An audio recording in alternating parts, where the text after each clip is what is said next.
Salut, c'est Blandine, j'espère que tu vas bien. Et aujourd'hui, tu es en train de regarder Blandine TV, le lieu idéal, on va dire, pour créer son entreprise en cosmétique et une vie que tu aimes. Aujourd'hui, je vais répondre à la question de Béatrice qui me demande comment évaluer ses produits cosmétiques et comment se différencier de ses concurrents. Alors, pour plus avoir des détails de la question de Béatrice, tout simplement que Béatrice est en train de créer sa marque de cosmétiques, donc une gamme de produits qui est 100% matifiant, dont les principes actifs seront extraits essentiellement de la banane verte. Donc, elle est destinée essentiellement aux personnes qui ont la peau très grasse. Donc, en ce moment, elle est en train d'apprendre comment créer le bon produit avec le bon laboratoire. Et elle a travaillé dans le domaine de l'esthétique et aujourd'hui, elle souhaiterait lancer son commerce en ligne à travers différentes plateformes de vente. Et elle me dit en fait qu'il y a tellement de personnes qui veulent créer leur marque de cosmétiques et qui en font, qui ont des idées mais qui ne savent pas trop comment promouvoir. Alors comment pourrait-elle se différencier de ces fameuses personnes qui souhaitent créer leur marque de cosmétiques? Eh bien en fait c'est une très bonne question Béatrice, parce que tout d'abord en fait je suis excitée de répondre à ces questions parce que je voulais en fait un petit peu aborder le sujet mais je savais pas trop comment faire, et du coup la question est vraiment à pic et je suis en fait quelqu'un qui aime trouver les petites pépites de ce genre. Parce que je suis quelqu'un qui a la peau extrêmement grasse et qui aimerait trouver une solution hyper idéale pour assainir un peu ma peau. Donc en fait c'est vraiment quelque chose que je voulais aborder depuis un moment. Alors merci Béatrice d'avoir posé cette question. Et tout d'abord, puisque tu es en phase d'apprentissage tout simplement, je pense que c'est vraiment important, plutôt le bon moment que tu te poses cette question. Et je le conseille à toutes les personnes qui souhaitent par exemple créer leur marque de cosmétiques ou autre entreprise du genre. Par contre, en matière de tarification en particulier, il est bon tout d'abord dans un premier temps de prendre du recul réellement à la manière dont tu souhaites, on va dire, la manière dont tu veux qu'on voit ton entreprise, la manière dont elle respire, qu'elle reflète ou qu'elle se comporte sur le marché. En fait, en réfléchissant trop, on va dire que tu auras du mal à trouver les meilleures solutions puisqu'il existe un terme extrêmement simple qui s'appelle solution de vente et ça s'appelle plutôt argument de vente. Oui, argument de vente puisque je suis un mot. Et en fait, ces arguments de vente sont les ingrédients qui inciteront tes futurs clients à acheter ton produit ou ton service plutôt que ceux de tes concurrents.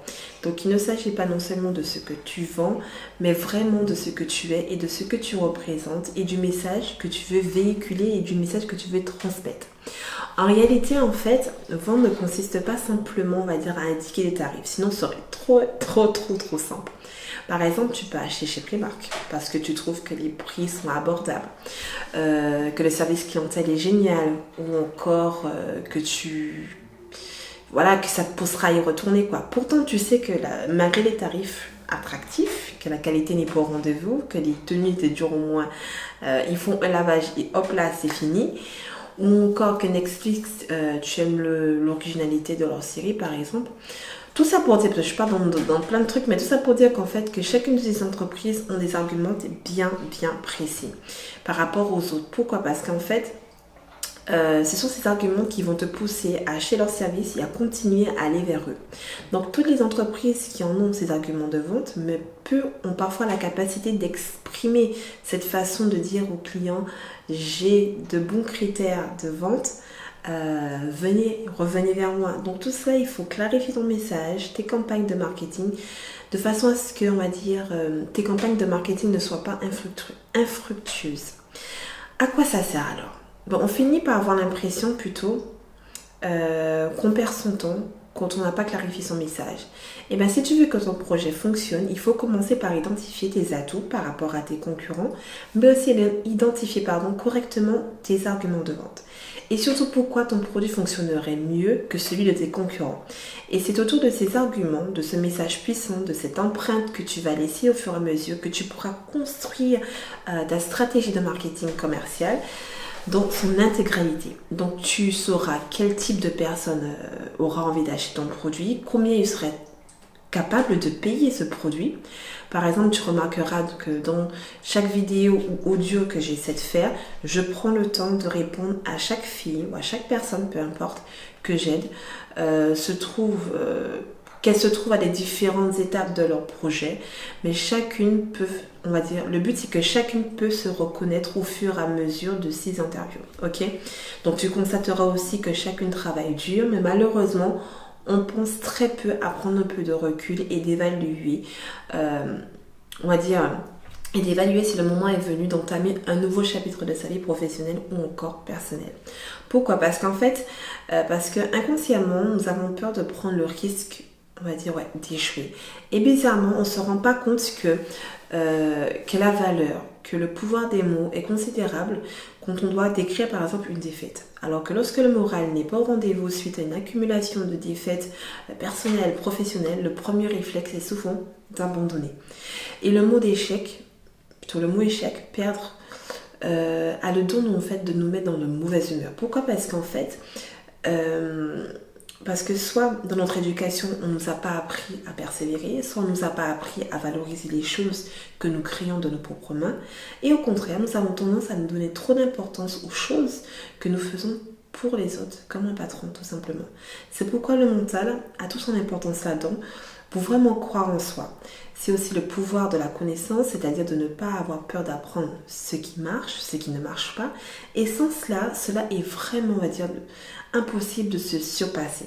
Alors, s'il te plaît, prends le temps de t'accorder du temps, d'apprendre comment découvrir, comment tu veux que ta marque se représente à travers, je sais pas, une ville, un pays, définir les bonnes marges de bénéfices afin de créer une entreprise durable et rentable surtout puisque c'est l'objectif, d'utiliser les témoignages pour gagner plus de clients qui soient capables de payer puisque l'objectif d'avoir des clients qui payent et d'identifier les raisons, quelles que soient les émotions, qu'elles soient émotionnelles ou pas, ou les gens qui veulent acheter chez toi ou pas, d'accord? De savoir aussi comment te différencier en restant fidèle à tes valeurs fondamentales. Surtout écoute ton intuition, même si on te répète que ton projet ne fonctionnera jamais parce qu'il y a trop de personnes qui souhaitent créer la marque de cosmétiques, tu n'écoutes pas ces gens, tu écoutes ton intuition. Par exemple, comme tu le sais sûrement, il existe des marques haut de gamme. Ils partent donc du principe que s'ils sont haut de gamme, ils veulent avoir une marge élevée, d'accord? Qui veulent servir une certaine catégorie de personnes particulières qui sera capable de payer ce type de produit. Et ça peut vraiment s'avérer une bonne décision pour certains. Bien sûr, d'autres entreprises qui disent, tu sais quoi, que c'est vraiment pas important, d'accord? Mais la question qu'il faut se demander, mais où sont-ils aujourd'hui? Prenons l'exemple d'entreprise. Bon, ce n'est pas forcément dans les cosmétiques, mais juste pour te donner un exemple concret afin que tu puisses mieux visualiser ce que je suis en train de dire. Prenons l'exemple encore de Primark. Donc, l'une de leurs stratégies en tant que marque consiste à offrir les prix les plus bas possibles, mais cela nécessite aussi une certaine quantité de volume et de gestion de personnel et de fournisseurs, et ça, c'est leur stratégie sur le marché. Si on prenait par exemple mon exemple, comment j'arrive par exemple à faire des bénéfices? Bon, c'est un peu personnel, mais l'objectif est en fait d'être aussi sincère, ok? Donc, l'une des façons qui fonctionne très bien est de créer ou de donner quelque chose de gratuit et quelque chose qui puisse vraiment aider, quelque chose où tu sais que la personne à la fin puisse s'en servir pour faire son projet plus tard. Et pourtant, comment arrive-t-il à être rentable? Comment j'avais à être rentable? Le truc, c'est qu'il faut intégrer dans ton tarif le temps que tu passes à écrire tes nouvelles idées, à réaliser tes nouvelles recettes, tes nouveaux contenus gratuits. Et donc, à partir de là, tu peux produire certains de tes meilleurs produits gratuits. Et ça, je me permets de le faire simplement. Je veux vraiment que tu prennes du recul là-dessus et que tu réfléchisses à quelles seraient les meilleures choses pour toi. Donc, réfléchis aussi à la façon dont tu veux que les clients aperçoivent aussi ta marque. Demande-toi à quoi devrait ressembler la personne type qui serait capable, susceptible d'acheter ton produit. Tu n'es pas obligé forcément d'y répondre tout de suite, mais c'est vraiment ça que je veux que tu commences à penser, d'accord? Le premier point. Autre chose, qu'est-ce que je voudrais dire? Je voudrais aussi que tu fasses, c'est de commencer à faire attention aux chiffres parce que il s'agit d'une entreprise. Les chiffres doivent avoir du sens en général. Et l'une des choses que j'ai remarqué, c'est que qui se passe particulièrement chez les femmes qui veulent entreprendre ou se mettre à leur compte, c'est que ce n'est certainement pas ton cas, mais ce que je veux dire, c'est assez général. Mais compte tenu de mon expérience et de ma grande, de la grande majorité des femmes, nous avons tendance, on va dire, à sous-facturer. Nous avons tendance à nous sous-estimer et il y a de nombreuses raisons à cela. Notre manque de confiance, l'éducation, notre façon de voir l'argent, de gérer l'argent, la peur d'apprendre, je sais même plus, j'ai plus de voix, le syndrome de l'imposteur. Et ce que je vais dire, c'est que les filles ressentent, quand elles me parlent, c'est toujours voir leur valeur à la baisse. Donc imagine-toi par exemple comme une maison qui prend de la valeur chaque année parce qu'elle ne cesse d'évoluer. Et cette évolution correspond, on va dire, à l'envie d'apprendre de nouvelles choses. Donc dis-toi bien que si tu pars du principe que tu n'as plus rien à apprendre, alors demande-toi aujourd'hui pourquoi tu m'écoutes actuellement.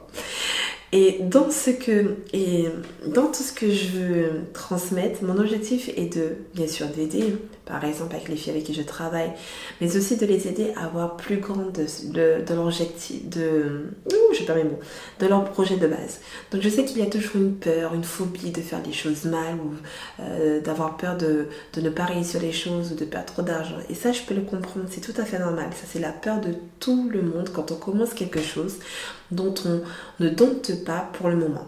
Pourtant, j'aimerais que lorsqu'elles s'imaginent dans quelques mois, dans quelques années, qu'elles se voient plus sûres d'elles, d'accord? Que leurs objectifs soient toujours à la hausse. Pourquoi? Parce que j'aimerais qu'elles sachent dépasser le stade de la cosmétique maison, des tambouilles, parce que tout le monde peut en faire des tambouilles. Il suffit d'aller sur Amazon, tu trouves des recettes, c'est hyper simple. Le but, c'est de comprendre ce que tu fais, pourquoi et comment. Donc, il faut savoir pouvoir trouver le déclic et vendre à un autre type de clientèle qui serait susceptible d'acheter ton produit. Le truc, c'est qu'il ne faut pas avoir peur de concurrencer les autres marques de cosmétiques qui ont vendu sur une plateforme web telle que Greenwiz, Mademoiselle Bio et bien d'autres encore. Donc, tant que tu as ta vision claire, il ne faut surtout pas avoir peur de voir grand sans bien sûr se mettre la pression ou se mettre la paille. Ok? Donc, si c'est trop, il ne faut pas hésiter à trouver un autre levier financier qui va t'aider à faire ce que tu veux. Mais pour revenir à la marge, j'encourage tous ceux et celles qui ont tendance à rogner sur leur marge, à comparer à ce qu'elles pourraient vraiment faire, car elles ne sont probablement pas assez grandes. Ce sont, on va dire, quelques points, sur lequel j'aimerais que tu réfléchisses tranquillement. Ensuite, en ce qui concerne le dernier élément, c'est comment te différencier de tes concurrents. Eh bien, lorsque tu comprends vraiment comment tu souhaites que ta marque soit aperçue, tu sais comment transmettre ton message tout en restant amusante et créatif, alors à ce moment, il te sera beaucoup plus facile de définir les endroits où tu pourrais être rentable. Ensuite, comme je ne m'arrêterai pas de le dire, se différencier, ça passe aussi par raconter une belle histoire. Ensuite, il est question aussi de savoir pourquoi tu veux créer cette entreprise. Il s'agit de trouver des partenaires et peut-être, aujourd'hui c'est les mini-influenceurs qui ont le vent en poupe et qui pourraient peut-être mettre en avant ton produit, tes services ou qui incarnent, bien sûr, et qui incarnent aussi tes valeurs et l'identité de la façon que ton entreprise se comporte. Donc, les valeurs que tu veux qu'elle représente et le genre de personne. Donc, c'est ce que tu vas devoir faire pour te différencier. Et en réfléchissant, c'est logique. Tout vient de ton identité et de ce que tu crois. Parce que selon moi, l'un des aspects les plus importants du monde en affaires, en particulier maintenant, ce n'est pas uniquement ce que tu vends. En fait, il s'agit de ce que tu représentes. Donc, il ne s'agit jamais de dire « Oh, juste parce que les gens peuvent se le permettre. » Non. Donc, si je prends mon cas, chaque jour, de nombreuses personnes téléchargent mes documents gratuits. Ok. Donc, dans cette liste, il y a des gens qui n'achèteront jamais mes formations ou autres produits. Pourtant, je ne les abandonne pas, ces gens. Donc, mon but est de fournir toujours un meilleur contenu gratuit que tu trouveras dans le domaine des cosmétiques naturels. Et voilà, c'est simple. Tu me diras quel est le rapport avec toi. Et bien, cela, tu peux te trouver différentes façons créatives de pouvoir donner tes produits gratuitement. Donc, comment créer une nouvelle idée 100% durable et quelque chose du genre, je sais pas, n'importe quoi. Donc pas besoin de te précipiter, tu peux tester quelque chose et regarder si ça marche ou pas. Et puis plus tard, essayer autre chose. Et grâce à ce processus d'expérimentation, à la créativité, aux discussions avec d'autres personnes, tu trouveras sans doute le moyen d'avoir, on va dire, une entreprise rentable qui fonctionne réellement et qui est durable et qui a du sens pour toi. Donc, j'aimerais aussi que tu penses aussi à la durabilité. Qu'est-ce que j'entends par la durabilité? En fait, il faut penser aux opportunités comme aux différents types de fabrication, les différences de prix entre les fournisseurs et surtout, n'aie pas peur de te faire payer à la hauteur de tes compétences. D'accord? Donc, ne pense pas à ce qui te fait peur. Ok? La vie en général n'est pas noire et blanc, c'est l'un ou l'autre. D'accord? Et du coup, qu'est-ce que j'allais dire? J'en perds mes mots. Ainsi, ne te sous-estime pas, avance et quelle que soit la situation, même la plus stressante, que tu trouveras toujours des moyens au fur et à mesure de ta croissance, tu trouveras des solutions pour conquérir le cœur d'une personne à la fois. Donc voilà, en tout cas, merci d'avoir pris le temps de m'écouter et j'espère que vraiment que cette petite vidéo un peu courte avec des conseils, j'espère qu'ils sont à la hauteur de mes expériences pour t'aider vraiment. Donc je te dis à très bientôt. Merci de m'avoir écouté et je te dis ciao.